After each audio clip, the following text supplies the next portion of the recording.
हमारा शरीर। मनुष्य अपने लिए नित्य नए से नए साधनों का निर्माण करता रहता है।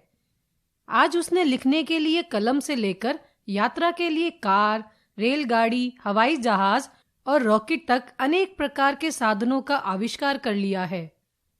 अभी और भी न जाने कितने साधन वह बनाएगा। पर क्या आपने कभी सोचा है कि इन बेशुमार साधनों के होते हुए भी हमारे लिए सबसे उपयोगी और अनिवार्य साधन कौन सा है? ऐसा साधन जिसके बिना हमारा किसी भी प्रकार का कोई काम हो ही नहीं सकता। शायद आपने अनुमान कर लिया हो, हमारे लिए सर्वाधिक उपयोगी साधन है हमारा शरीर। अन्य सभी साधन तभी हमारी सहायता करते हैं जब हमारा शरीर स्वस्थ हो। जिस व्यक्ति का शरीर ही काम न करता हो, वह न तो कलम से कविताएं लिख सकता है, न ट्रैक्टर से खेती कर सकता है और न ही रॉकेट से अन्य ग्रहों की यात्रा कर सकता है। संस्कृत के प्रसिद्ध महाकवि कालिदास ने कहा है, शरीर माध्यम खलु धर्म साधनम, अर्थात संसार में कर्तव्य पालन के लिए पहला साधन शरीर है। हमारा शरीर एक मशीन या इंजन के समान है। जिस प्रकार इंजन को चलाने के लिए डीजल की आवश्यकता होती है, ठीक उसी प्रकार हमारे शरीर को निरोग रखने के लिए संतुलित आहार की आवश्यकता होती है। किंतु यदि हम बारीकी से इंजन की तुलना शरीर से करें तो हम देखेंगे कि हमारा शरीर एक विचित्र इंजन है, क्योंकि जब किसी इंजन में टूट फूट होती है तो वह अपने आप ठीक नहीं होती, बल्कि उसकी मरम्मत करनी या करवानी पड़ती है।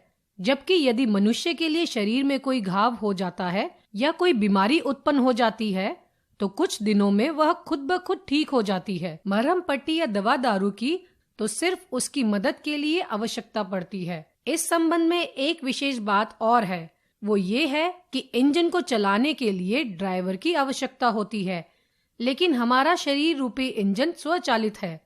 इसमें तभी गड़बड़ होती है जब हम अपने आहार के नियमों का पालन नहीं करते। आहार अर्थात भोजन हमारे शरीर का मुख्य आधार है। यदि शरीर को उचित समय पर उचित मात्रा में उचित भोजन मिलता रहे तो यह सुचारू रूप से काम करता रहता है। इसके विषय में एक और बात याद रखने की है कि हमारा शरीर और हमारा भोजन दोनों एक जैसे तत्वों से बने हुए हैं। यही कारण है कि शरीर में जिन तत्वों की कमी होती है, भोजन द्वारा उनकी पूर्ति हो जाती है। अतः हम कह सकते हैं कि भोजन के निम्न कार्य है: 1. शरीर के आवश्यक तत्व जुटाना और उसकी कमी पूरी करना। 2. दैनिक कार्यों के लिए उसे शक्ति देना। 3. शरीर की प्रक्रियाओं को नियमित करके शरीर को स्वस्थ रखना। इन कार्यों की पूर्ति करने के लिए हमारे भोजन में निम्नलिखित आवश्यक तत्व होने चाहिए। 1. प्रोटीन। प्रोटीन हमारे शरीर की वृद्धि में सहायक होता है। इसके द्वारा हमारे शरीर में नए ऊतकों का निर्माण और पुराने ऊतकों की मरम्मत भी होती है। दूध व दूध से निर्मित खाद्य पदार्थ, दालें, मटर, मेवे, सेम, सोयाबीन, मांस, मछली, अंडे आदि प्रोटीन के स्रोत हैं। 2. कार्बोहाइड्रेट्स। कार्बोहाइड्रेट्स शरीर को शक्ति प्रदान करता है। ये 2 रूपों में प्राप्त होता है, स्टार्च के रूप में और शर्करा के रूप में। गेहूं, चावल, बाजरा, मक्का, आलू, शकरकंद आदि स्टार्च के स्रोत हैं, जबकि चीनी, गुड़ आदि शर्करा के स्रोत हैं। शारीरिक श्रम करने वाले और वयस्कों व बच्चों को भोजन में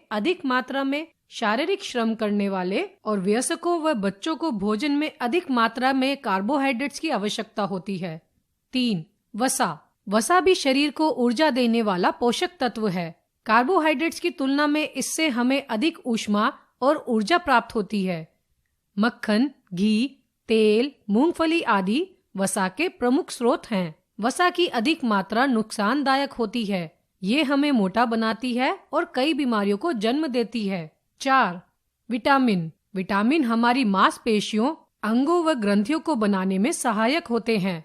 ये अन्य कई प्रकार से भी हमारी सहायता करते हैं, जैसे ये हमारी आँखों, कानों, नाक और त्वचा की सुरक्षा करते हैं, हमारे पाचन तंत्र को स्वस्थ रखते हैं, हड्डियों, दांतों और मसूड़ों को मजबूत रखते हैं आदि। ताजी सब्जियां, फल आदि विटामिन के स्रोत हैं।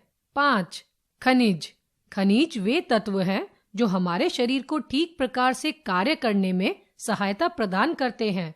ये नई रक्त कोशिकाओं की वृद्धि एवं विकास के लिए भी आवश्यक होते हैं।